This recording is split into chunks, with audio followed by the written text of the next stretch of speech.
Alors que le procès pénal de Donald Trump entre dans sa troisième semaine, le juge Juan Merchan a condamné, mardi, l'ex-président américain à $9 000 d'amende pour outrage au tribunal et l'a menacé d'une incarcération pour avoir violé une obligation de silence.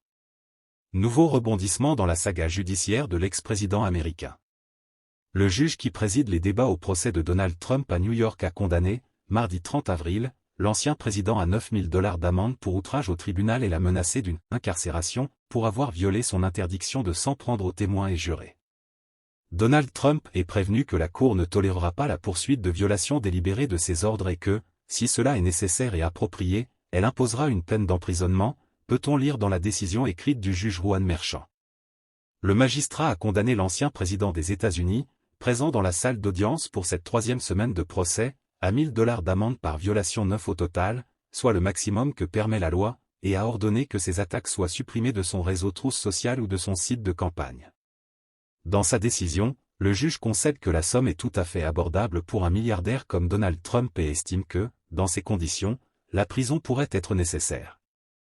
Dès le premier jour du procès, le 15 avril, le parquet avait demandé au juge de sanctionner Donald Trump, notamment pour des invectives virulentes à l'égard de Stormy Daniels et de son ancien avocat Michael Cohen, ou encore aux jurés, dont il sous-entend qu'ils ne sont pas impartiaux. Avant même que le juge ne statue sur ces premières violations, les procureurs en ont soulevé de nouvelles, qui seront abordées en audience jeudi, avec de nouvelles sanctions possibles à la clé pour Donald Trump.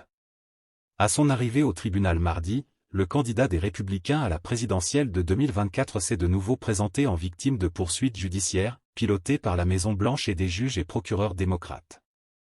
Et il a encore appelé le juge, qu'il qualifie régulièrement de « corrompu », à se récuser. Premier ancien président de l'histoire des États-Unis à être jugé au pénal, Donald Trump, 77 ans, risque une condamnation et, en théorie, jusqu'à une peine de prison dans cette affaire, l'une des 4 dans lesquelles il est inculpé. Il s'agit aussi probablement de la seule qui sera tranchée avant l'élection du 5 novembre, au cours de laquelle il rêve de revanche sur Joe Biden, après son départ de la Maison-Blanche en janvier 2021 dans le chaos. Complot pour fausser l'élection.